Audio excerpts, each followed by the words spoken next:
Good evening, everyone.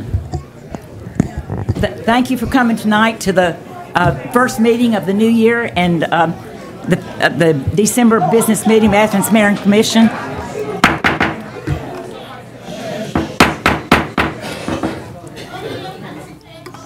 Okay, hopefully we're where everybody can hear now. And I wanted to thank all of you for being here tonight. I know you came to tell me goodbye. But I want to thank you for joining us tonight, and I want to take a point of privilege just really quickly to thank all the citizens of Athens-Clarke County for allowing me to be your mayor for 4 years, because it's been a very meaningful time for me, and I've loved every minute of it, the good, bad, and the ugly. But it's not about me tonight, so tonight is a very special meeting. We're going to have the swearing in of our new mayor and the newly elected commissioners and the newly re-elected commissioners. Before we start, I'd like to remind you, if you have a cell phone here or any other electronic device tonight, please turn it off or to silent. And those of you who are watching remotely, you can access an agenda tonight at Athens-Clarke County, excuse me, that's the old address, ACCGOV.com. And there's not a huge agenda tonight, but we will be following the agenda that's posted online and that's out in the hall for people to pick up. And Judge Tate, would you mind coming up? And I believe Mayor-elect Girtz. Where's Kelly?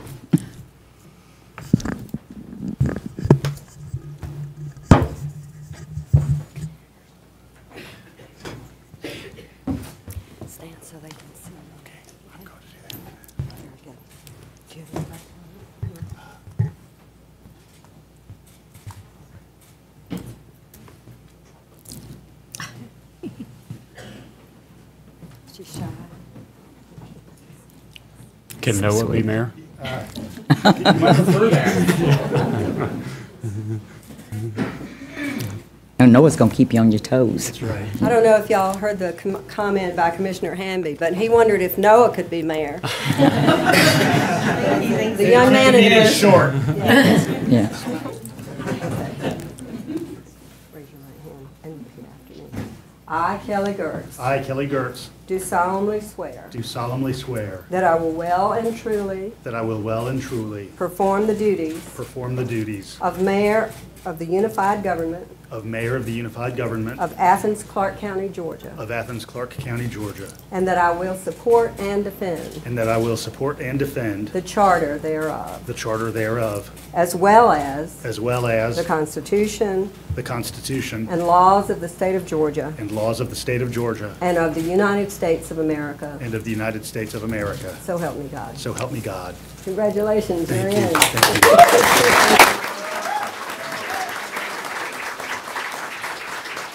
Congratulations. Come on up and take your rightful place. Yeah. Okay. Congratulations again. Thank you. And I have one more thing, because I've got some keys here that I want to give to you, and I need to make sure you understand what they are. This one is to City Hall. City Hall, did you have a Sharpie? Well, almost. Gene will explain it to you if you forget. This one is to the mayor's office, and more importantly, this is the restroom. Thank you, thank you, thank you.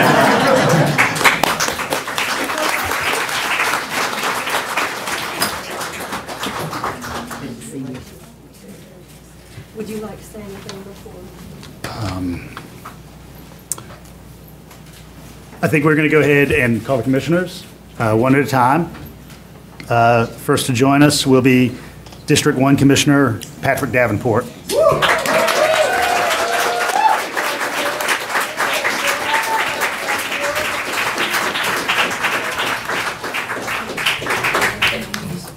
Good start. Repeat after me. I, Patrick Davenport, I, Patrick Davenport, do solemnly swear or affirm do solemnly swear or affirm that I will well and truly that I will well and truly perform the duties perform the duties of Commissioner of Commissioner of the Unified Government of the Unified Government of Athens-Clarke County, Georgia, of Athens-Clarke County, Georgia, and that I will support and defend that I will support and defend the Charter thereof, and the Charter thereof, as well as the the Constitution Constitution, and laws of the State of Georgia the laws of the State of Georgia, and of the United States of America. and of the United States of America. So help me God. So help me God.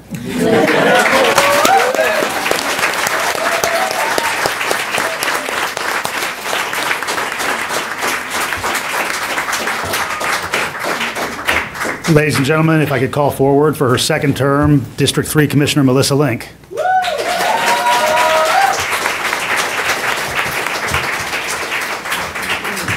Do you think the mic is picking us up okay? Is the mic picking us up okay? All right.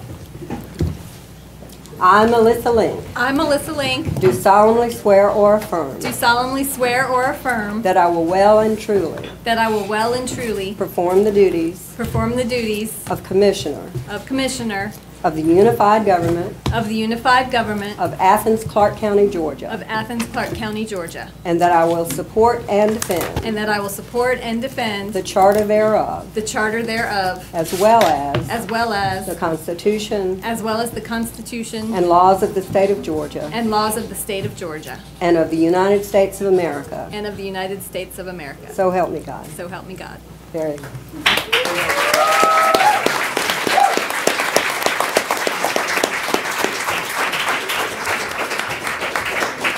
I'd now like to call forward District 5 Commissioner Tim Denson.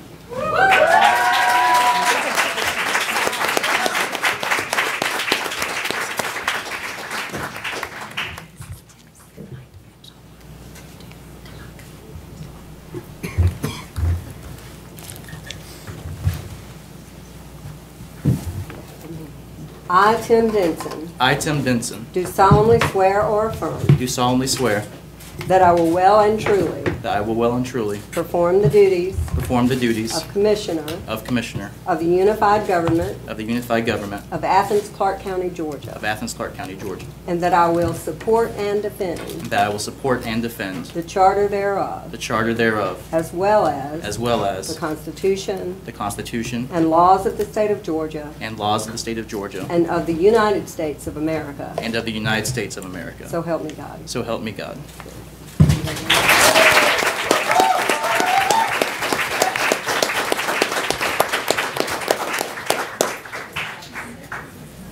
Please join me in welcoming District 7 Commissioner Russell Edwards.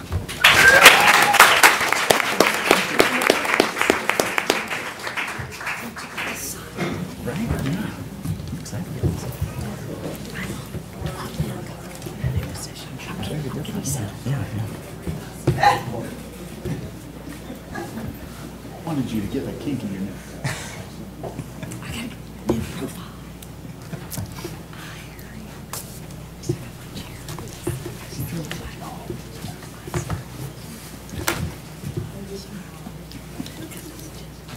I, Russell Edwards, I, Russell Edwards, do solemnly swear or affirm do solemnly swear that I will well and truly that I will well and truly perform the duties perform the duties of Commissioner of Commissioner of the Unified Government of the Unified Government of Athens-Clarke County, Georgia, of Athens-Clarke County, Georgia, and that I will support and defend and that I will support and defend the Charter thereof, the Charter thereof, as well as the Constitution the Constitution and laws of the State of Georgia and laws of the State of Georgia and of the United States of America. and of the United States of America. So help me God. So help me God. Good.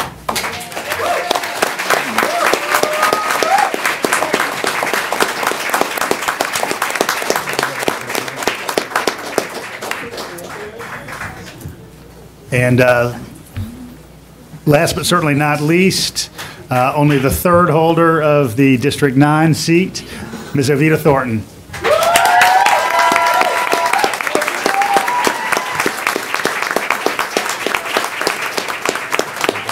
You want Corey up here? Corey, are you not coming up here? Can't leave him out now.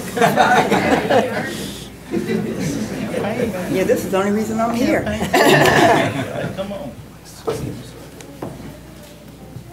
Okay. Left hand on the Bible, right Left hand hand on the on the Bible. Bible. I, Ovita Thornton, I, Ovita Thornton, do solemnly swear or affirm do solemnly swear that I will well and truly that I will and truly perform the duties perform the duties of Commissioner of Commissioner of the Unified of Government the Unified Government of Athens-Clarke County, Georgia, of Athens-Clarke County, Georgia, and that I will support and defend and I will support and defend the Charter thereof, the Charter thereof, as well as the the Constitution Constitution and laws of the State of Georgia and the laws of the State of Georgia and of the United States of America. and of the United States of America. So help me God. So help me God. There you go.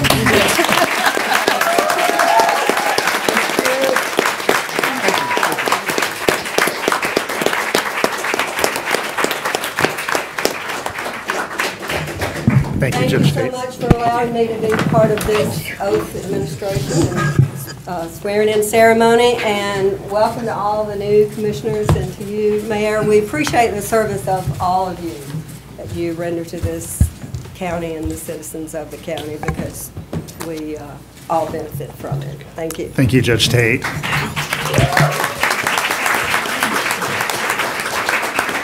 Ladies and gentlemen, glad to have you gathered around. I believe now is the time when the clerk will call the roll. Davenport, I'm here. Parker. Here. Link. Here. Wright. Present. Denson. Here. Neesmith. Present. Edwards. Present. Harrod. Present. Thornton. Present. And Hamby. Here. And we have a quorum. Thank you, clerk.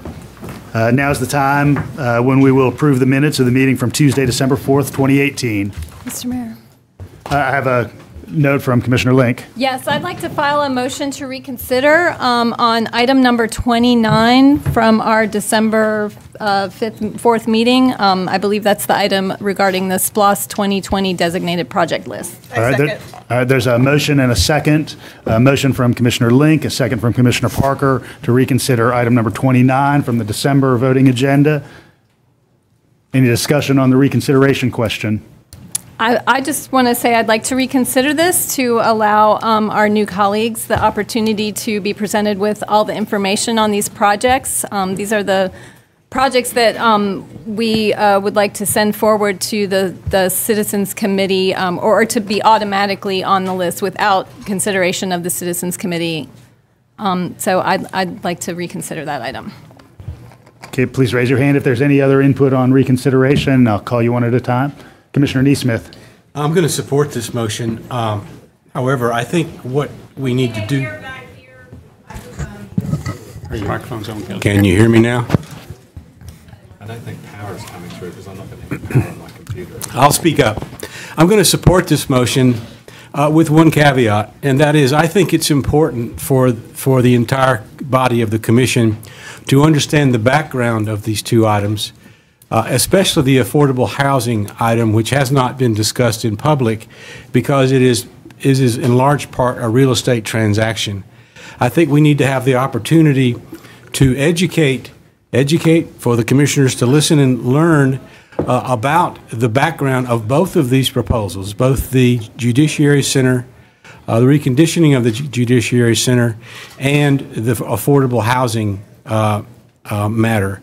And the Citizens Advisory Committee is going to be somewhat hampered in their ability to evaluate the affordable housing matter because it is a real estate transaction. So I think all the commissioners need to understand that background before we decide not to put it on as a designated project. Otherwise, it may not make it from the Citizens Advisory Committee, which means then we'll have a great perturbation if we decided to put this project on the agenda. It will cause basically a real problem in deciding what has to leave the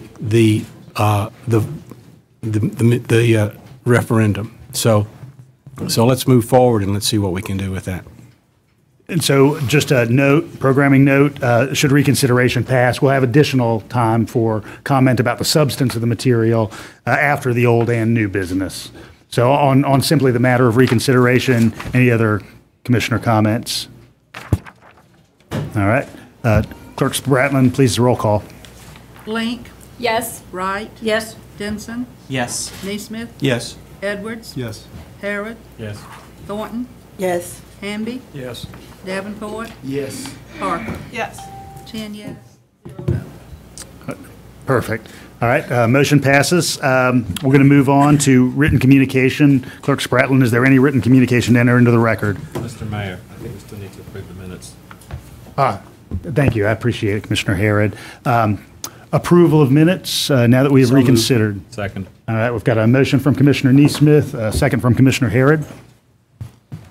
Any comment on consideration? All in favor? Aye. All right. All opposed, same sign. All right, hearing none, minutes from December 2018 are approved. Now, do we have anything to enter into the record, Clerk Spratlin? For entry into the record, we have notification from Transportation and Public Works Department of acceptance of streets in the Laurel Springs subdivision. All right, thank you for that. That's a applaud. project that Commissioner Neesmith has been long working on, and so I know he's happy to hear those words. Oh, you cannot believe. All right. Congratulations to those residents of Laurel Springs who've long been waiting to be fully part of the public street network. I want to take just a couple of moments now as a point of privilege to make some comments on this great evening. Here we are at our first meeting of 2019. I want to begin just by thanking my family for their undying support through late nights and very early mornings. I couldn't do it without you, sweetie. Noah, thank you very much. My mother is here. I wouldn't be here without her. So thank you all for being here tonight. I also want to just make brief mention that this is such a vibrant, vital, giving community, and I wouldn't be in this seat without all of the knowledge, all of the wisdom, all of the expertise, all of the understanding that you've lent me throughout my 23 years in Athens and certainly through my 12 years on the county commission here. I appreciate that giving spirit. I appreciate the outreach, and I'm going to ask you to please continue to do that. It means so much. I want to tell everybody how excited I am to have this gathered group of colleagues behind the rail here, members of the commission, to a person. I can say these are people who are dedicated and caring, who really represent the community. We have individuals from academia, from research, from the arts, from writing, business owners, nonprofit personnel. This is your community, my friends, and I am blessed and fortunate to be here among you and looking forward to great things that we are going to do together. Beginning next week, we're going to dive headlong. We're going to have a retreat on the 14th and 15th. That's primarily an operational retreat. A month from now, we're going to have a policy and budget retreat.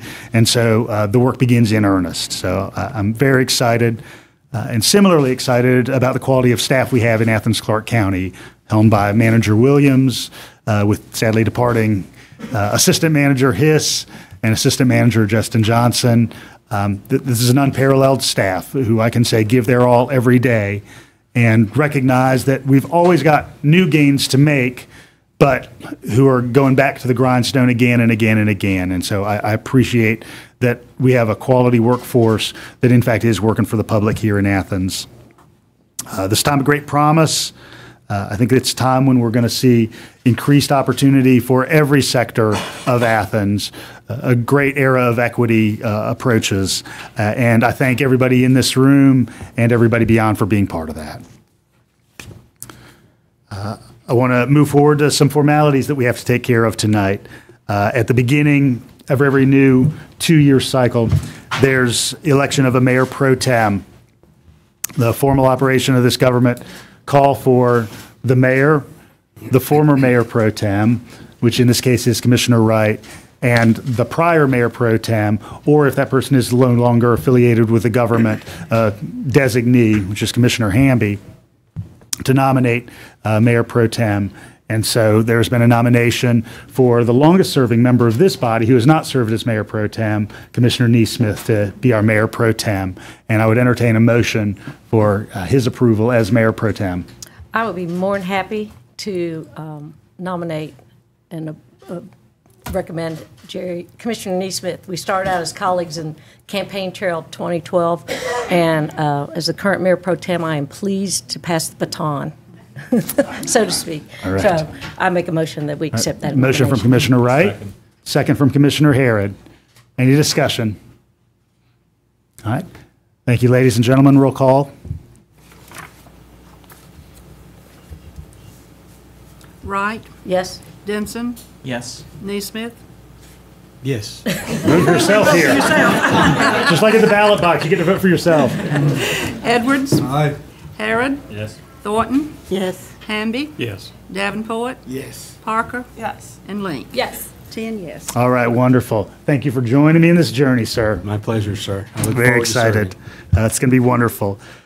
Next item of business is adoption of an ordinance establishing the date, time, and place of regular meetings of the commission. I believe Attorney Berryman has an ordinance to read for us. Yes, sir. An ordinance establishing the date, time, and place of regular meetings of the Commission of Athens-Clarke County, Georgia, and for other purposes.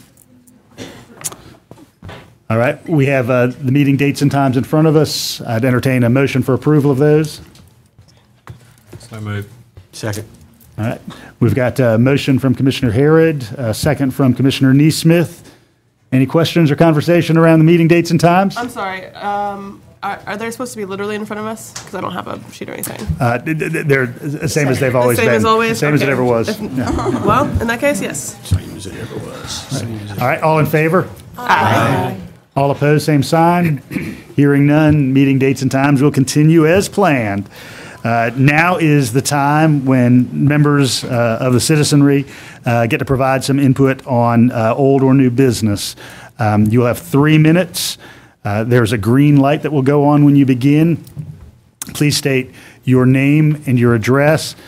When you have 30 seconds remaining, there's a yellow light. At 3 minutes, you'll get a red light. I'd ask for all members of the audience not speaking either while we get public input or while commissioners are having conversation to please listen. We're very blessed and fortunate to be in this room tonight, but there are 125,000 of our Athenians who aren't here tonight, and so we need to be focused on our work. So any public comment, please stand and move to the podium. Hello, everyone, and Happy New Year. I'm really pleased to see all of the new commissioners behind the rail, so congratulations. My name is Brianna Bivens. I reside at 188 Northview Drive, 30605, and I'm here to speak to you as organization coordinator of Athens for Everyone. I want to start by saying it's really exciting to see the people of Athens' desire for bold change take the form of this commission that we see before us today. And I'd like to talk about how that relates to the revote on designating half or more of the SPLOST budget before the Citizens Advisory Committee has had the chance to evaluate these projects. This community has shown an urgency on behalf of taking real action to counter Athens' gross economic inequalities and to make our community function in a much more democratic way. So while it's true that the community doesn't have to, by law, formulate its SPLOST project with an open, citizen-driven project like the Citizens Advisory Committee, I think that if we want to be more democratic than a lot of other places in the state, then our decision should reflect that commitment. And if the designated projects are the best use of SPLOST money, commissioners and staff should be able to persuade the CAC that that's the case. And with the affordable housing proposal, for instance, there are a lot of people with great knowledge in the field whose input could make the proposal better if it were to go through the full Citizen Advisory Committee process. In any case, the Citizen Advisory Committee shouldn't be relegated to making its list after the mayor and commission talk more than half of the money off the table for stuff they really care about. So I hope that you'll follow through and support designating and support voting against designating these projects ahead of time. And while I'm here, I would like to use the rest of my time to speak to the public input process that happened last month on the hiring of a new police chief. Really pleased that public input was gathered. Ms. Bivens, we have general public input at the conclusion of the meeting. Sure, okay, yeah. I can do that. Thank you. Appreciate your time. Hi, I'm Claire Bolton, 255 Oglethorpe Terrace, Athens, Georgia. And yeah, I think I also want to speak I guess speaking on behalf of Athens for Everyone. I help to coordinate a housing initiative we're very interested in housing as an issue of racial economic equity in this community. And I just wanted to say I very much support the motion to reconsider and to have the SPLOST projects, have all of them go through the CAC. I do understand the concern about the affordable housing proposal not getting through, but I actually do have faith that our CAC will evaluate the proposal very well and will forward it to y'all, to the mayor and commissioner so that it can go through. And yeah, so if we do want to think of it as a series of real estate transactions, it actually makes it even more important that the public and the CAC be able to give as much input as possible, because what we do with the built environment, with real estate, very much has an impact on all of us. Thank you. Thank you. Any other comments from members of the audience? Hi, I'm Paula Loniak, and I live in Oglethorpe County. Not by choice. I'd rather be in Athens-Clarke County, but I can't because I have a tiny house. Happy New Year. Welcome to our new members of the commission and, of course, our new mayor. I have high hopes that some changes for the better are already in the works, and you'll hit the ground running with regard to improving the lives of the citizens in Athens-Clarke County. As usual, my biggest concern is creating more affordable housing for the workforce, especially the low to middle income people who are struggling to get by paycheck to paycheck. I've been attending these mayor and commissioner and other meetings over the past 3 years, introducing and educating our government officials about tiny houses as one option to that end. Tiny house communities have been successfully developed in cities and towns across our country and others. I've never heard about one that failed and had to be bulldozed.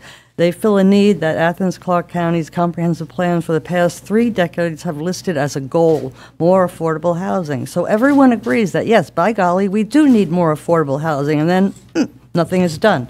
What does get done over and over is huge student housing resorts and brand spanking new housing development with prices starting at $450,000. There's no excuse for this. Is money changing hands? Honestly, if the tiny house communities can be and have been developed without any significant problems, why not Athens? Are we that clueless? Finally, I get kind of pissed off after previously passing through frustration, puzzlement, and discouragement. Tiny houses are a problem because why? Can someone tell me why so far it's been impossible to brainstorm and figure out how to create tiny house communities with houses numbering from a dozen to 100 or 5 to 25 acres. The property is out there. Much of it is located on the main corridors in and out of Athens, places that the mayor and commissioners have been trying to decide what to do with. With some zoning changes, developing a tiny house community or 2 or more could help relieve the demand for affordable housing that is in old stock and in poor condition, ignored by landlords. Conditions that shouldn't be considered worthy for renting. Since moving into my tiny house over 2 years ago, I've had to move out to Oglethorpe County, which for me is not acceptable. I'm isolated out there. It takes 30 to 40 minutes to drive to everything I need or want to do. I'm unable to socialize, get to the supermarket, get to these meetings without a 60 to 90 minute round trip. I feel like I've been banging my head against a brick wall for the past 3 years. No one has given me an acceptable explanation for why tiny houses can't be lived in Athens-Clarke County. The answer is usually there's no zoning for them. Well, zoning is changed all the time for all kinds of reasons. I know there are people living under the radar in Athens in tiny houses or RVs parked in driveways and backyards. I know there are other citizens like me who'd love to downsize and simplify their lives and live tiny. I'm optimistic that you can all work together to come up with some answers, solutions, and then to actually do something instead of affordable housing remaining a goal. Please Thank you, Ms. make it an Loniak. accomplishment. We appreciate you coming out tonight. Just to note, there will be general public input at the conclusion of the meeting. Is there any more public input on either old or new business? On old or new business? We've got a SPLOST reconsideration, Steve. Everything else, we'll wait for a couple minutes. Oh, this is new business, right? The SPLOST reconsideration is the only item of new business. SPLOST reconsideration. I need to wait till the end of the meeting for That's right. input. You got it. All right. See, I always get that wrong. Good to see you. Any other public input on old or new business? All right, we're going to move forward with the agenda. The first item of new business is under suspension of rules. I'll entertain a motion for suspension of rules. So moved. Second. All right, I've got a motion from Commissioner Harrod, a second from Commissioner Parker for suspension of rules. All in favor? Aye. All right. Any input under rules of procedure? I make a motion that we accept. Motion from Commissioner Wright. Do I hear a second? Second. Second from Commissioner Denson. And just to clarify, it's to add public comment for our zoning items at the agenda-setting meeting, so that we have it twice on the first, and so that's in a nutshell what we're voting about right now. That's great. And so for interest of those who are watching or who are here tonight, we have historically only had public input on planning and zoning meetings in City Hall on the voting night. The prior or first legally required public input session is at the Planning Commission level. But I think everybody has found, either as an observer or as a participant in this process, that the more input, particularly on planning and zoning, the better. And so we'll now be getting that at the agenda setting meeting as well. So all in favor of this change? Commissioner Harrod, question? Thank you, Mr. Mayor. So there was some discussion about whether or not to specify a specific date, because obviously if a future mayor and commission changes the date of the meeting, it will require the rules of procedure to be changed, and I'm not quite sure where we ended up on that discussion. Attorney Berryman, can you address that question? Just whatever makes life simplest. We had talked about it, and I didn't get a directive to prepare a commission-defined option. But if there is a change, it just means that the rules would have to be changed in two places. I guess my question to my colleagues is, do we want to specify a specific third Thursday of the month, excuse me, third Tuesday of the month, or do we just want to leave it more flexible? I forget the exact language you had, Mr. Berryman.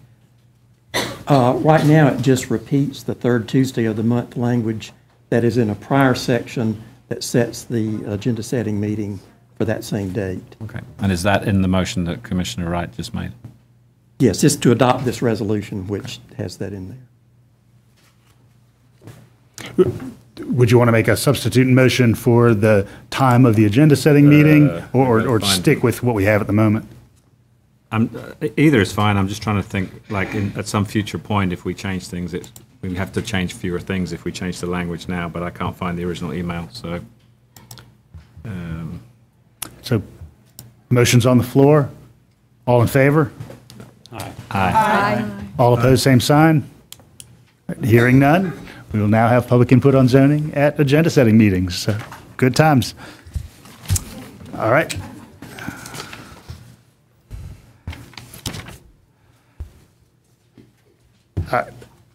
I believe, let's see.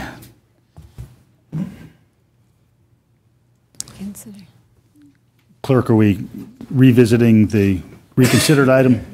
All right. We're now returning to item number 29 from the December agenda at this point in the cycle. And I see an interest from Commissioner Link. Go right ahead. Thank you. We did hear from some of our colleagues last month about this and their concern about wanting input on these particular SPLOST items. And these are very complex, somewhat interrelated projects, and I feel like, in the interest of collegiality, we should revisit this item and have the proper work sessions that we need to have to fully discuss all the information on these projects. So with that, I'd like to make a motion that we table this item so we can have those proper work sessions and hopefully come up with something that we can all find mutually agreeable to vote on at a later time. I've got a motion from Commissioner Link, a second from Commissioner Parker to table what was item 29 from the December voting meeting agenda. Any other commission comment? Commissioner Hamby? I want to clarify something with Manager Williams. So do you see a schedule for the work sessions that would accommodate what we're asking for here? I certainly think, probably the one on affordable housing and then one on the space allocation study are the two I think are the most, they're the two up for consideration. So Yes, we can certainly accommodate that. January right now is very packed. It's going to be a long meeting, but we can add the space allocation either to that or the February work session. The work of the committee started last night with almost 90 projects. Each one of those a 15-minute presentation. These presentations are going to carry into the mid to late February, so we'll do one of those two to make sure that the commissioners are up to speed on the space allocation. With regards to the affordable housing, there has been some comment tonight about real estate transactions, and so we will convene an executive session, which is permissible under Open Records Act, to inform the commissioners about the substance of that. Tomorrow night, both the Judicial Center and the affordable housing will be presented to the Citizens Advisory Committee as a matter of course, because those are projects that were submissions, and so there will be some interaction with the Citizens Advisory Committee tomorrow night. But yes, sir, we will make some time to make sure that everybody behind the rail and as much as we can on the other side of the rail is informed about these projects. And I just make a scheduling note that we're going to have an agenda-setting meeting just a week from tonight, and at that meeting, we'll have that executive session that Manager Williams referenced. Got interest from Commissioner Thornton. I don't know. I've been talking to so many people, but did I hear somewhere during our retreat some of this was going to be discussed or not? So the retreat that will be in a week is primarily about our operation as a working body. So this won't be part of that retreat. Now, that policy and budget retreat in February could involve any of these items, and certainly I could imagine this being part of that conversation. A lot of the genesis of both of these designated projects rose out of a retreat about 15 months ago. So it would be appropriate that if there was continued interest, that would be part of that conversation. Any other commissioner comments? All right, I've got a motion on the floor to put item 29 from December on hold, and I've got a second. All in favor? Wait, I think I do have a question. Oh, question from Commissioner Wright. Just point of order as far as the tabling, if you could elaborate on how that, does that mean it automatically comes back on the agenda? Or next, can you explain how this moves forward? It would essentially move to kind of the end of an agenda as a hold item, and it could come back for a vote whenever folks are ready for that. And if that takes an executive session, or that takes an executive session and a work session or two, at whatever point people feel like they've got a good volume of information. And I think somebody who mentioned that it's important that everybody be armed with good information, that's exactly right. I mean, as folks who are continuing on the commission know, there's been an enormous amount of conversation about these items. Folks who are coming on tonight have not had the benefit of that, and they deserve that benefit. Okay. That helps me understand. I'm ready to vote. Okay. I'm more confused now. So after these work sessions, however we define them, and we just don't like it at all. So we have that option to just start from scratch. So Commissioner Thornton is asking, what are our substantive options when it comes to a vote? And of course, with any item in front of the commission, there could be simply approval of the staff created item. There could be any other series of iterations that may include some or different defined options or no defined options at all. And so that's the prerogative of the commission. Commissioner Neesmith. Correct me if I'm wrong, Mr. Mayor, but I believe that the commission cannot eliminate these initiatives no more than it can eliminate any other initiative that the Citizens Advisory Committee is hearing. We can basically make one or both of these projects as designated projects, or we could send one or both of these projects to the Citizens Advisory Committee. That's exactly right. We really can't change their scope until the Citizens Advisory Committee has done its work. That's right. And just in terms of looking at the months ahead, in the springtime, we're going to have an opportunity to look at the entire SPLOST 2020 package. So there's quite a bit of work between now, designation of whatever projects will be on that package, that ultimately around the June timeframe, I believe we'll decide, we'll go in front of the voters for the November 2019 referendum. Is this not moving really fast, or I'm just real slow?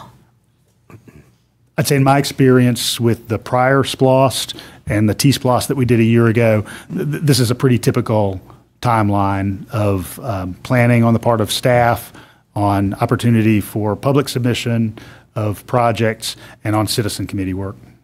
And So- I guess I'm belaboring this because I do hear the concerns of people wanting the Citizens Committee to be a viable source. I just want to make sure that doesn't get lost anywhere, even with the options that we have. I just wanted to be clear on that. One note I'd make, and then I'm going to turn it over to Manager Williams. There certainly is a great volume of projects. You heard there are about 90 projects totaling over $1 billion for a package that's going to amount to about $278 million.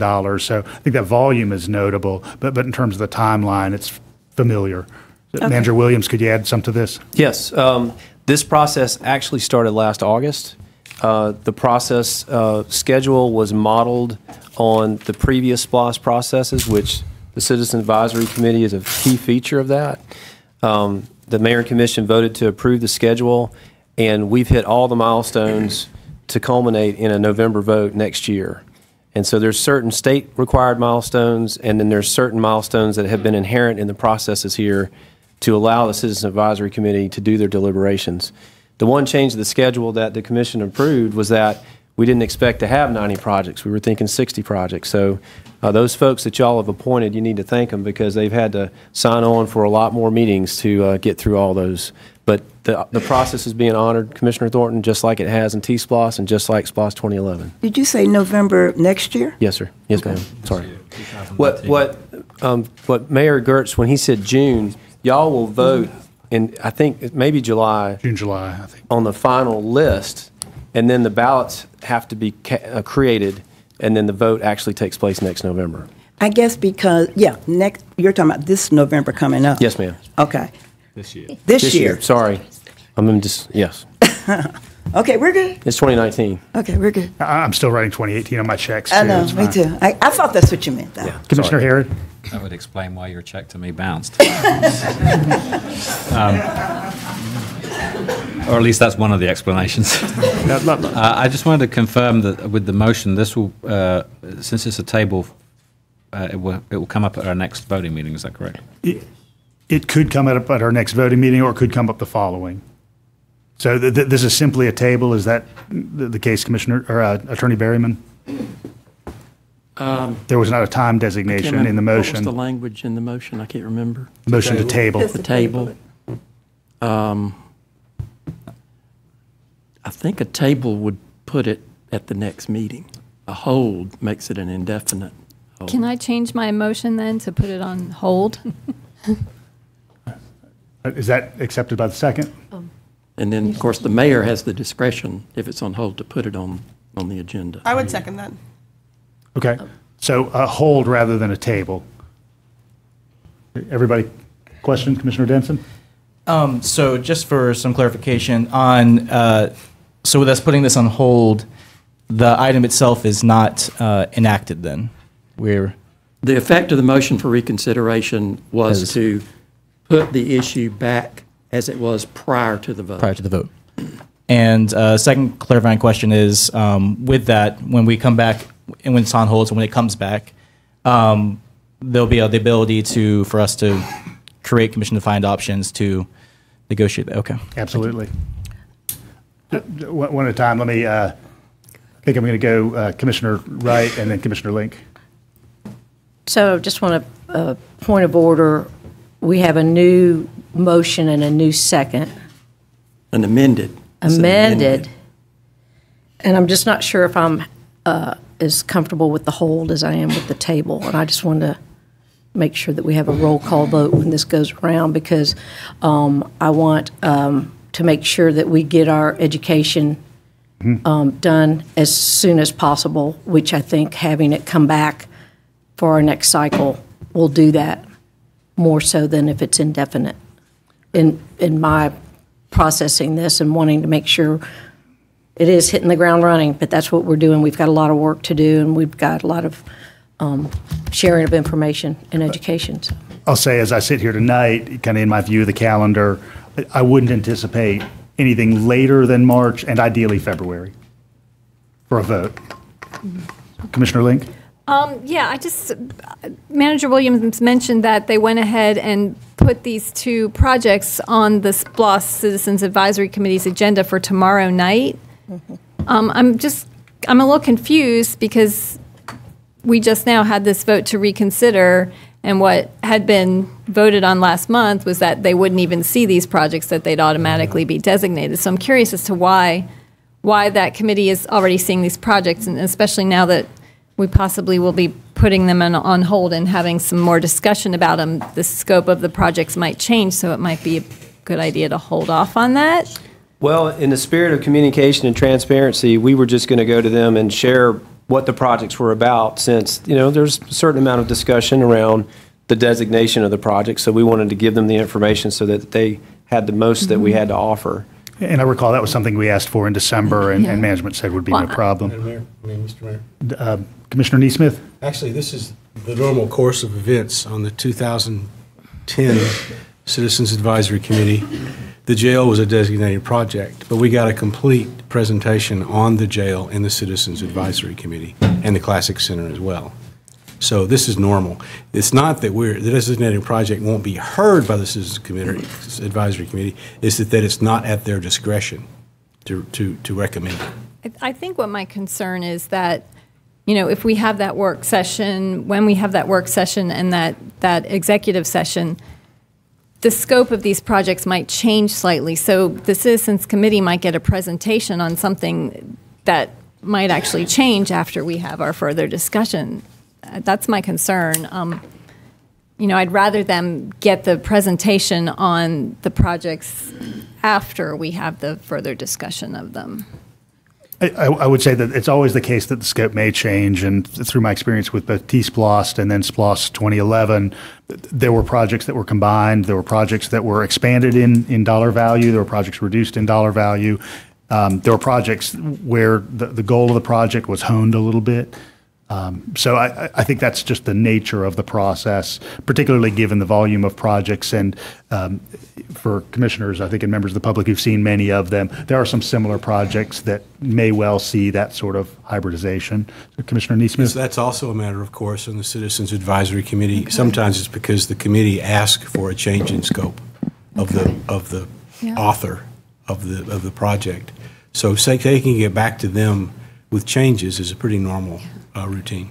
Will we get some kind of feedback from them before our work sessions? No. I would like to, hear if there are any notes from that meeting of what the Citizens Committee says about these. Manager Williams, could we ask for some feedback? Yeah, it'd be general. We don't take verbatim minutes, but it's a public meeting as well. Okay, but I was going to tell you the substance of the two presentations are, with the Judicial Center, some insights into the space allocation study and why that seemed necessary, some of the concerns about judicial security and that type of thing. And then the affordable housing will be necessarily high level, as we've talked about already. And certainly we will share general comments with y'all. And if there's some change in the scope of it, we can certainly return to them. But they will have at least the base of what it is right now and what was submitted. Thank you. All right. You're welcome. Commissioner, raise your hand if you're anyone interested. Parliamentary inquiry to Mr. Attorney. Isn't it true that the pre-designated list and the recommended list that will come from the Citizen Advisory Committee is not binding on the ultimate action that this commission will take in June or July to create a SPLOST list? It is only a recommendation. It's not binding. Thank you, sir. Please indicate if there are any other questions for a vote. All right. Commissioner Davenport? The motion on the floor is to hold? To hold the item, yes, sir. Okay. All right. Sir. All right. Clerk Spratlin, roll call vote, please. Link? Yes. Wright? No. Denson, Yes. Neesmith, Yes. Edwards, Yes. Harrod, Yes. Thornton, Yes. Hamby, Yes. Davenport, No. no. Parker, Yes. 8 yes, 2 no. All right, thank you all. All right, we've gotten through the voting portion of the meeting. Now is the time when we receive reports. I'm going to begin. So tonight I'm going to do a couple of things. I'm going to name the standing committees of the government and create a couple of assignments. Some of these will be things you've heard about already. And then in a week, I'm going to name Manager Williams. Citizens input. Citizen input, general citizen. Thank you. I appreciate it. General citizen input. I think Mr. DeShiel, you were among them. And Ms. Bacchus, come on down. Thank you. That's Honorable good. Mayor and Commissioners. My name is Sydney Bacchus, address P.O. Box 174, Athens, Georgia. And I'm here tonight to discuss with you the use of Athens-Clarke County sewage sludge that is currently being composted and sold, but also has been proposed to be expanded in use and sold in other means. And I've been asked in the past by elected officials as well as by journalists for copies of lab results that would show that the sewage sludge that is being composted is not in fact safe. Excuse me. In 2013, I did a public records request under the Georgia Open Records Act and obtained copies of lab results from Athens-Clarke County from their very own testing. And those results show extensive contamination with heavy metals. I have copies of those results to give to you today. The elected officials and the journalists could have obtained those same documents. I did further testing showing that in fact there were hazardous pathogens excuse me, in that sewage sludge. But tonight I'm just going to simply give you a record, and I will also send the records to you electronically after the meeting, in addition to giving you this hard copy, so that you can actually see those records yourself and review them. There's also included in these records, there was a matrix that the Athens-Clarke County staff had put together where they were giving results of things, and it basically shows that the US EPA does in fact allow for contamination in their rules and still call it safe. And those contaminants include lead, and those contaminants include mercury. So you can look at that matrix yourself. You can see what EPA allows and still calls it safe. And my comments in the letter will also give you additional information about what Athens-Clarke County has not considered. And I wanted to end by showing you that if you are not part of the solution, you in fact are part of the precipitate. And in this case, the precipitate is hazardous sewage sludge. Thank you very much. Thank you, Ms. Bacchus. Any other general input? Rules are same as before, 3 minutes. Please give us your name and address. Hi, my name is Laura Davis, and my address is 135 Oakwood Terrace, and I wrote this out so I don't ramble. I've lived in Athens most of my life, except for a few years in the 80s when I was an undergraduate. My great-grandparents, grandparents, parents, children, and grandchild have all called Athens home. I'm very concerned about the skyrocketing cost of housing in Athens. In some neighborhoods, prices have quadrupled in the past 3 to 4 years. I'm afraid my children may not be able to afford to continue to live here. Gentrification is forcing families out of neighborhoods they've been in for multiple generations. People are building huge mansions on tiny in-town lots, which not only look ridiculous, but they're raising everyone else's taxes. I've owned a large house on the west side of Athens since 1992. Now that 2 of my 3 children are grown and out of the house, I want a much smaller house that will not require as much work to maintain. I see tiny houses and backyards all over 5 Points, Normaltown, and Boulevard, but our planning department has told me I can't live in a tiny house because these dwellings are not habitable for full-time living. I've been trying for over a year to build a tiny house on my own property or to renovate an existing tiny house in town, but the planning department is bound and determined to prevent me from doing so. I don't understand the opposition to houses smaller than 800 square feet. I've lived quite comfortably in a 400 square foot apartment with a partner and 2 large dogs. Tiny houses are affordable and energy efficient. They allow people to live a lifestyle free from lots of unnecessary belongings. They encourage members of the community to share space and interact more, and they maintain the original character and integrity of working-class neighborhoods in Athens. Changing the minimum square footage requirements for houses in Athens will benefit lower-income homeowners as well as those of us who want to minimize our use of the Earth's resources. And since I still got a few seconds, I also want to ask you to please consider decriminalizing recreational marijuana use among adults. I'm a registered nurse, and I can tell you that there are far worse things that people could be doing. We're wasting taxpayers' money and resources and law enforcement's time and energy by prosecuting people who aren't hurting anyone. Please divert these resources to work on the real problems our city's facing. So, thank you. Thank you, Ms. Davis. Any other general public input?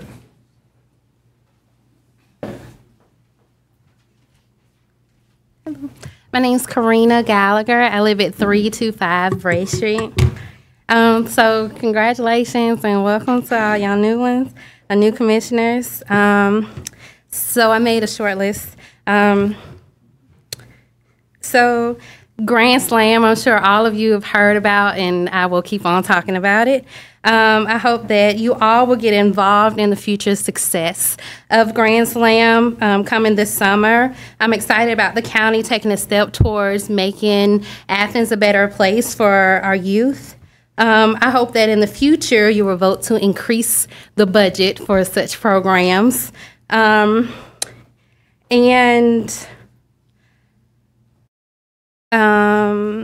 Grand Slam is vital. I just made a list. Grand Slam is vital and secures positive and safe activities for youth in Athens, and like with our social services surrounding counties. So I do want y'all to think about it's not just Athens kids, it's kids from all over the place.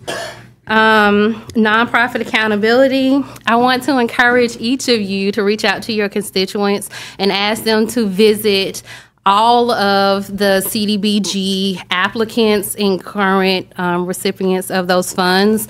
I'm sure you will find that experiences and exposure is completely different than what it looks like on paper. So please talk to people who are experiencing the lack of accountability that is currently being held by the county government. Repaving Bray Street. I talked to Mariah about this several times, but and I have not brought it here, but I would like for all of you to consider talking to Streets and Drainage about the streets that are on their list of priority. Bray Street desperately needs to be repaved. Also, the drainage for stormwater is extremely small for the street, especially considering how we keep on building right around that area. And all of our social services are right there.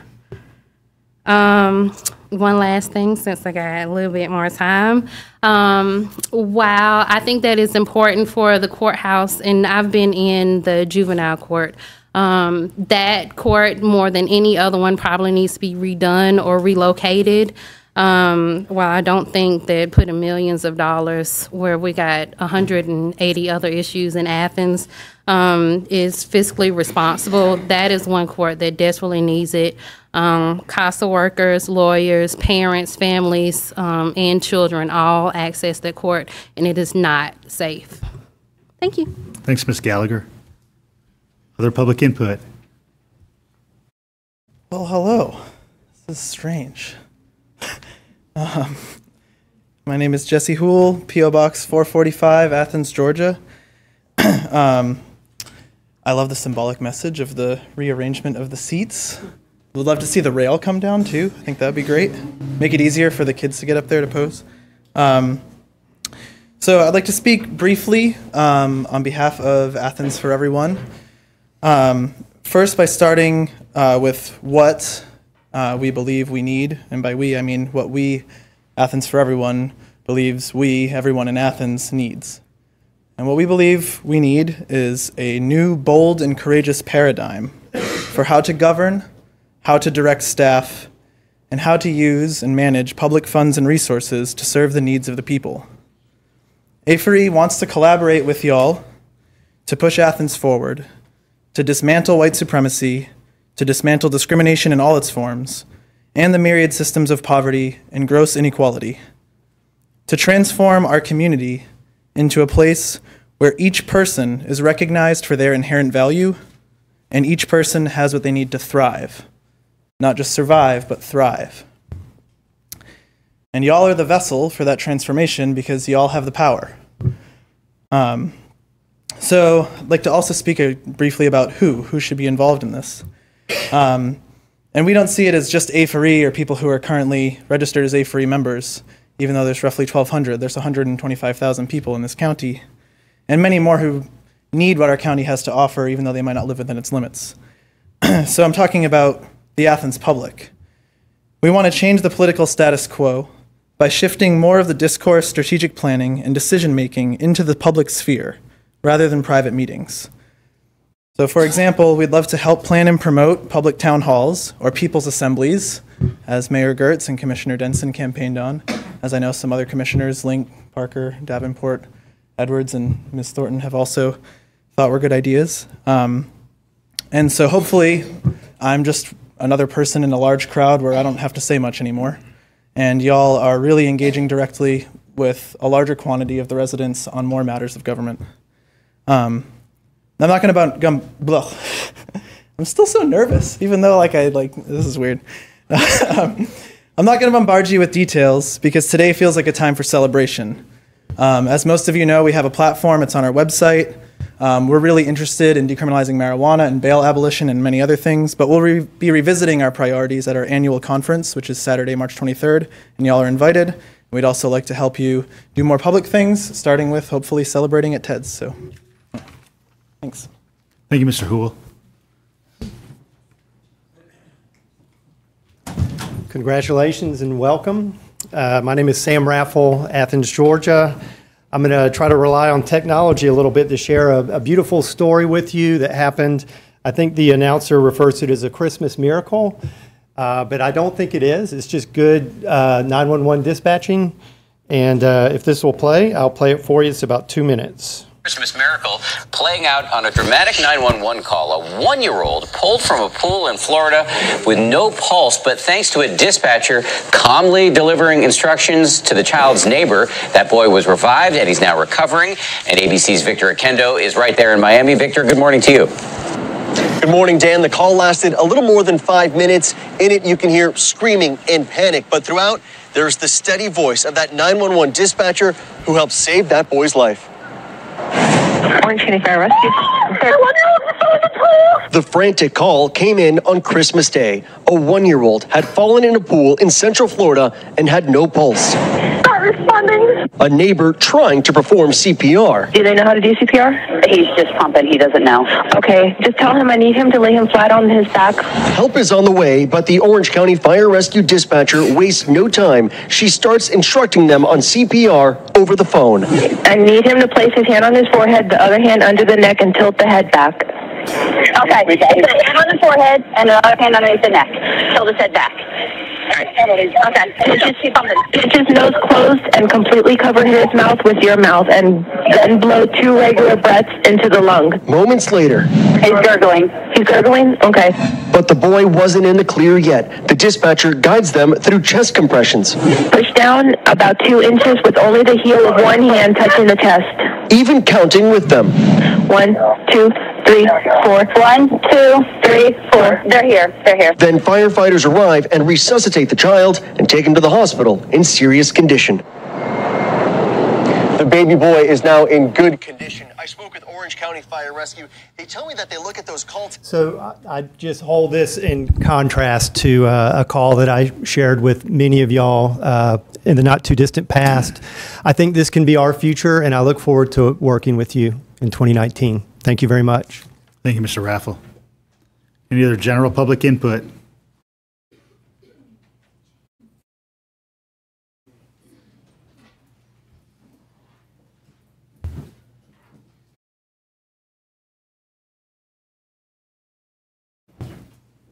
Hello. Congratulations, everybody. Happy New Year. My name is Catherine Titus. I live at 133 St. Andrews Court, 30605. That's in Park East.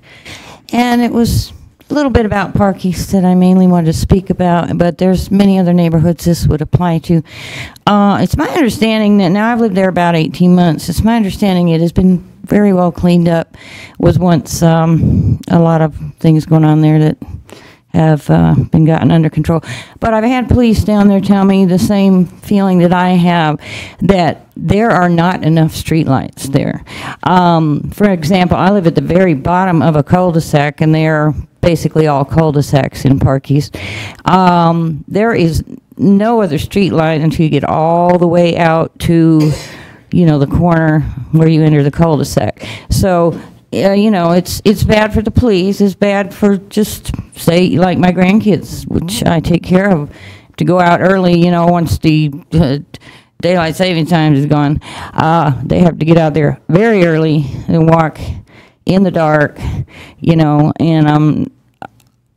what I'm thinking is there's really no reason, technologically speaking, that this city could not install solar lighting in a lot of neighborhoods like this. I mean, it's basically self-contained.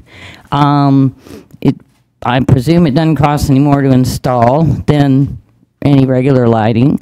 I don't know about this city, what the standard is. I know that in Atlanta it was about every 300 feet you had to have a street light.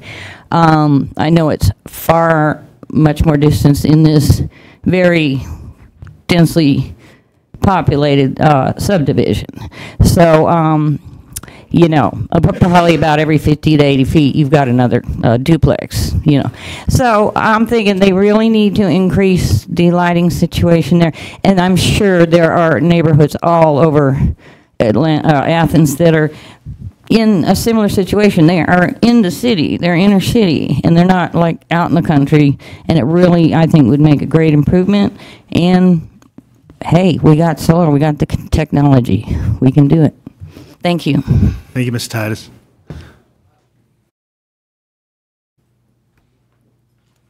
Come on down. Hey, what's up? I think this is so cool. That all you guys are up here. Did you enjoy your time in Vegas? I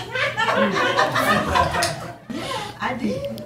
Right on. We just need your name and address at first. Oh, okay, I'm sorry, okay. When you go to jail and you're waiting there and you get moved from the first part over to your pod where you're waiting to see basically when you're in the first part of jail, can we have it so there's just like a plastic curtain?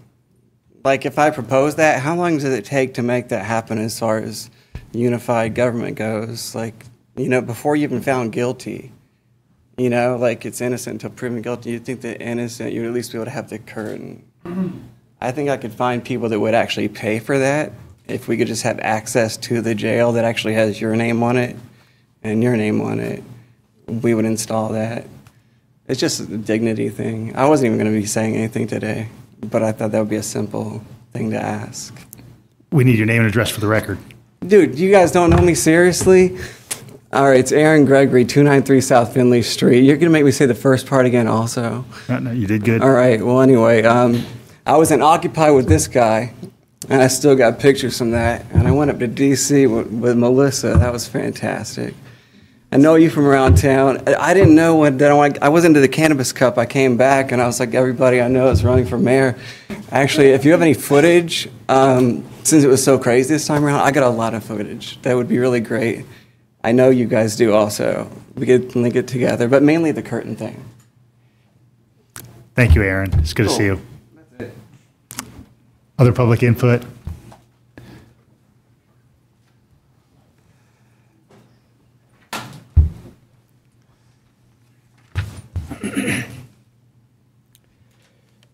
I'm Steve DeShield, 957 Dr. Martin Luther King Jr. Parkway. Thank you, Mayor and Commission, for the opportunity to bring forward a SPLOST proposal that I have submitted to the referendum office. Also, thank you, Mayor and Commission, for the resolution of the borderline agreement between Little Cloud LLC and Athens-Clarke County. The proposed SPLOST referendum is for a glass tower on the corner of Dr. Martin Luther King Jr. Parkway and North Avenue, or on the corner of College Avenue and Dr. Martin Luther King Jr. Parkway, the southwest corner of either location. This proposal was made at the advisory committee of the 2011 SPLOST referendum and was not chosen. The greenway paths have progressed since, and I think that it is time to create a building for wildlife observation, study center, possible rental for conferences or gatherings, a place for bikers and canoes and kayaks. The building is 30 to 35 feet in diameter. The building is 4 floors high, approximately 40 feet in height, with solar units for auxiliary lighting. The building is cylindrical and all glass. With elevator and stair casing, it will probably need to be 35 feet in diameter. Cylindrical designs are the most efficient of architectural designs. In 2011, the county did a takeoff on cost of approximately $500,000. Ms. Melanie Cochran Davis suggested inflation needed to be added to that. It came to approximately $750,000. Leisure services would have the maintenance, the facilities on the first floor, and ACC Police would have one of the floors. At night, this is a beautiful building and is on a road that is a gateway to the city. I envision students' faces lit up by their laptops seen on the top floors. The river is rich with wildlife, and wildlife telepathy should be enhanced. Wildlife is curious about night lights. Maybe we could add feeders in the vicinity. Speaking on behalf of wildlife telepathy, I have asked for bearing trees along the right-of-ways of the river paths. You have to believe that cultivation would be the result of acquiring land along a river. Harvard grads travel the country to harvest throughout our country for a year before utilizing their degrees. I've asked landscaping to plant bearing trees where possible. Give a graduate something to return to. Harvest of peaches, pears, plums. See the leaves change, watch the bees. The wildlife will take care of that that's on the ground. My degree is environmental economics, and I used to run the greenhouses at Stone Mountain. I go before the advisory committee on February the 4th at 5:30 at the Snipes Water Facility on Chase Street. Your input and approval from the public and Mayor and Commission would be appreciated for this glass and cylindrical building on either of the locations cited. Thank you. Thank you, Mr. DeShield. Thank you, and Little Cloud, for your collaboration. Mr. Spratling with 20 copies of this. Thank you. Any other public input this evening?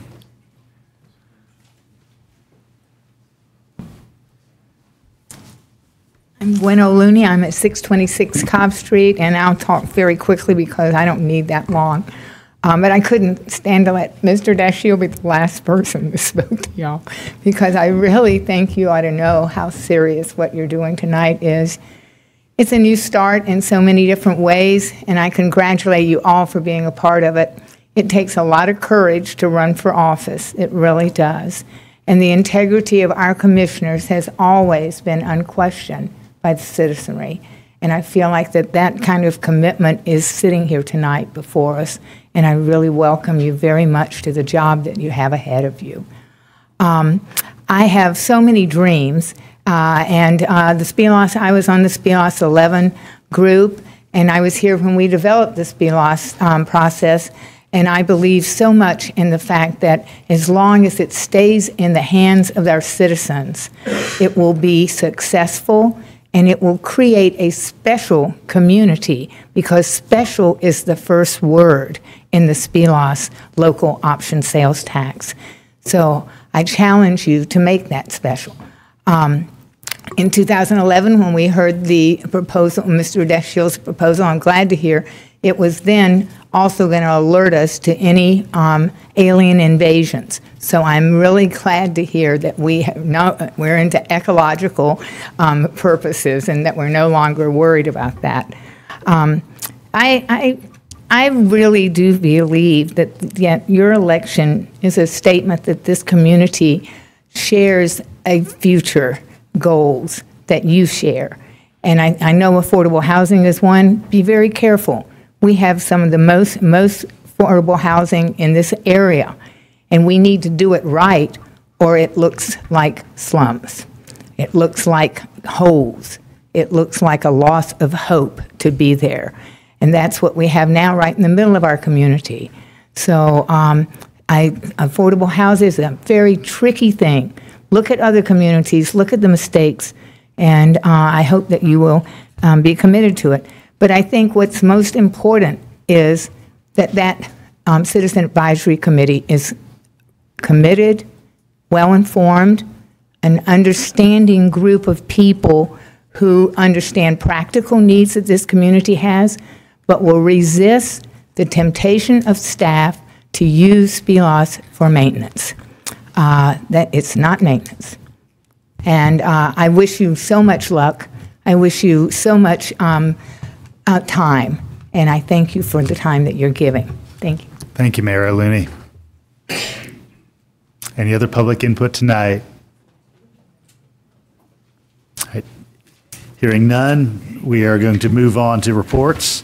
As I began to mention earlier, tonight I'm going to assign standing committees, and then in a week I'm going to assign commissioner assignments to the range of boards and authorities that we've got some designations for. So I am going to begin with Government Operations Committee. That is going to include the chair, Commissioner Harrod, along with Commissioners Neesmith, Commissioner Denson, Commissioner Davenport, and Commissioner Link. Then we have the Legislative Review Committee, which is going to be chaired by Commissioner Wright, and also include Commissioner Thornton, Commissioner Hamby, Commissioner Edwards, and Commissioner Parker. And finally, we have the Audit Committee, which is going to be chaired by Commissioner Link, and also include Commissioner Edwards, Commissioner Thornton, Commissioner Wright, and Commissioner Davenport. I have a couple of assignments for those standing committees. You sound like a teacher. It's a hard habit to break. Hard habit to break. Dance a jig, a little sing-song. Yeah. We'll work on it. Thanks, Commissioner Hamp. All this homework. We get to work. So, government operations, I'd like to ask you first to address our sidewalk cafe ordinance. As members of the commission and members of the public know, we are going to be seeing new streetscape in the year ahead on Clayton Street, and we want to ensure that our corollary sidewalk cafe ordinance is going to be in keeping with the streetscape that we want to see on Clayton Street. So if you could handle that in February and March and have a recommendation to the commission by the end of your March meeting, that would be fabulous. Potentially concurrently, but just beyond that, I'd like you to address the opportunity for property tax freezes based on income and senior status or disability or any other statuses that the committee deems appropriate.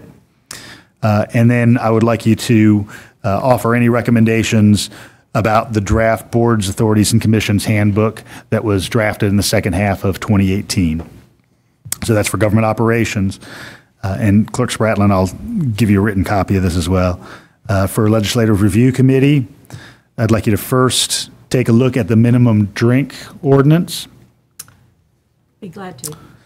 Secondly, I'd like you to just briefly review the control of vegetation ordinance. We made some changes a year ago, and we just want a staff report on how that's going. What was that second thing you said? Second is the control of vegetation ordinance, which was updated last year, and we just want to revisit that just to see how that's been going since that modification. And then finally, I'd ask you to continue work on the motorized vehicle ordinance, which is going to be occurring within this 12-month moratorium that we're experiencing around those motorized vehicles in public rights-of-way. So those are your committee assignments, both in terms of name and topic. I'm going to go move on to receive any report from the manager. Anything from the attorney? Nothing, thanks. Anything from the internal auditor? Just want to say congratulations to everyone. I'm looking forward to working with you all. Excellent. All right, and we're going to go around the room and receive input from commissioners. I'm going to begin on my far right with Commissioner Davenport. I have nothing to say today. Since we were just talking about committee assignments, I wonder about the possibility of assigning marijuana decriminalization to the Legislative Review Committee. All right. I just want to say welcome to all my new colleagues.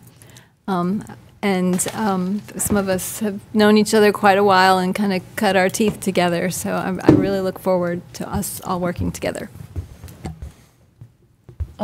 As chair of LRC, I would be happy for that decriminalization study and research to be done through our committee after we tackle what you've already given us. And I want to welcome our new colleagues. I look forward to developing a working relationship with you guys, which also usually spins off in a friendship, which I can attest to my dear friend, Ovita Thornton, who I'm particularly glad to be working again with. Our 8 years on the school board 6 years ago. I'm looking forward to this, and I'm glad we're on 2 committees together. Thank you, Mr. Mayor. Commissioner Denson. Thank you, Mr. Mayor. I first just want to thank all the people who came up and spoke at the podium today. I really think that y'all showing up here and being engaged is just as important as us being engaged. Just want to take a quick moment to just say something quickly here. I echo some of the comments we have here. I believe this is a new day and a new year and a new commission, obviously. And in many ways, I think this is a new city that's growing and changing. And many times I've heard comments of that things operate as they are because that's how things have always been done. But I look forward to challenging us to reimagine where our local government can be. I challenge us to be better. And I challenge us to be a local government and a community that no longer accepts the existence of wealth inequality and challenges to eradicate it. One that is willing to acknowledge the sins of our past and present, sins such as white supremacy, and chooses to confront those sins by creating equitable policies that create an equal platform for Black Athenians. One that not only stands up against discrimination when it happens, but one who stands in solidarity with the undocumented community, the LGBT community, Black Athenians, Latinx Athenians, and all historically oppressed communities, and works with them to make this city welcoming to all. I challenge us to move forward with these goals with boldness and a bias towards action. There will be bumps in the road, and there'll be tensions, and we'll make mistakes, and I certainly will make mistakes, I'm sure. But I look forward to working with this body, who I respect greatly, the staff, and the great people of Athens, Georgia, to make the city what it was destined to be, a shining beacon of justice, compassion, and solidarity. Thank you. Commissioner Neesmith. I also congratulate the new commissioners on their election and swearing in tonight. And I learned a long time ago in committee work, board work, whatever, that there's a process that we go through when a board is formed. And that is storming, norming, and performing. And we will go through that process. And we have to be patient with one another as we storm to get our opinions out and our ideas out. And then we will learn that patience, and we will normalize our behavior, our goals, etc. And then we will perform. And I look forward to all of that process because it's all a lot of fun. I have one more thing that's really kind of down in the weeds, and as I want to thank again Transportation and Public Works. My constituents have learned that if they complain, I'll be asking Transportation and Public Works to do something about things, and Transportation and Public Works comes through every time. Not always to the degree or the way the neighborhood wanted it, but very close. And so I just want to thank Drew and his staff for the excellent work that they do. Thank you. Commissioner Edwards. Thank you, Mr. Mayor. Thank you to my wife, Ari, my mother, Linda, for joining us this evening. I couldn't be here without your support. I'd like to just punctuate how excited I am to assume office with such a devoted group of individuals. Running up to this meeting, I've been getting more and more excited. It was almost like Christmas morning last night because Teddy came in the bed at 4 a.m. and got me up.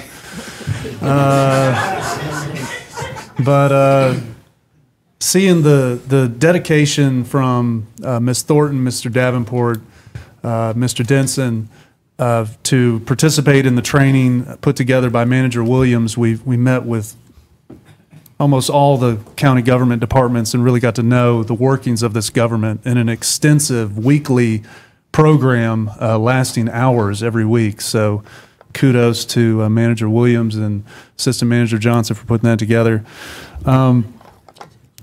Since it was raised a few times, decriminalizing marijuana, I would like to update some information that I learned today at the meeting of the Bar Association. Supreme Court Judge Michael Boggs attended and filled us in on criminal justice reform. The tail end of that reform that was just enacted last July creates a model citation to be used for a specific set of misdemeanors, which includes misdemeanor possession of marijuana. So right now, county and city police organizations across the state have access to this model citation and can begin writing that citation and avoiding jail time, bail. So I'm excited to see the evolution of criminal justice reform put forward by Governor Deal. I'd like to say also you're invited. You're invited to a pizza party that we're hosting right after this meeting at Ted's Most Best. Mr. Davenport, Mr. Denson, Ms. Thornton, and I have come together to put just a little informal gathering together. Everybody's welcome. And the gathering sponsored by Deborah Gonzalez and State Rep Spencer Fry. So thank you, everybody. Thanks. Commissioner Harris. Thank you. I'm going to have to get used to saying Mr. Mayor, but thank you, Mr. Mayor. I would also like to welcome all of the new commissioners. Congratulations. I think you'll find this a very interesting activity in which to be involved. I think you'll find it rewarding. I think you will also find it incredibly frustrating at times. That's what comes with the territory. But to my new colleagues, welcome. To the continuing colleagues, welcome back for the beginning of the new year. And we've got a lot of work to do, and I look forward to trying to do some heavy lifting. Thanks. Commissioner Thornton. I would like everyone to put their hands together and thank Corey Thornton, because he's the reason I'm here. He worked tirelessly even when I was ready to give up, and maybe we do not want to give him an applause, because if I fall out before this is all over with. But I'm really glad to be here. I don't have much to say right now, so you know I'm shocked. So I'm going to pass it on to Mr. Hamby and just look forward to working with everyone. Mr. Hamby. Thank you. Thank you. I was about to say Madam Mayor myself, but thank you, Mr. Mayor. I don't know if y'all watched The Big Bang Theory, but somebody's in my spot. I'm not used to this side of the room, but I guess I'll get used to it. But yeah, Jerry. But at any rate, congratulations to everybody that was elected. I know you'll do the right thing and have a strong passion for Athens, as we all do. And I, just from what I've experienced, first comes the swearing in, and then comes the swearing at. So it'll be interesting as time goes on, and look forward to working with you.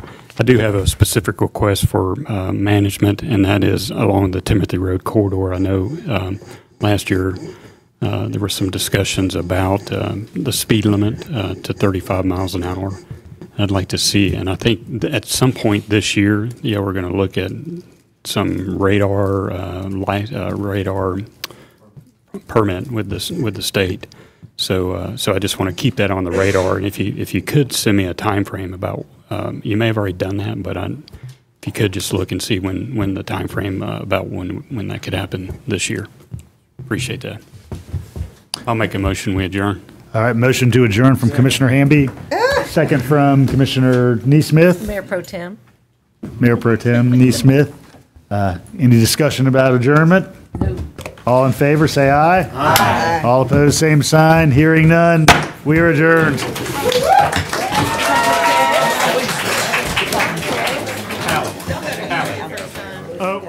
pictures, everybody. Group picture.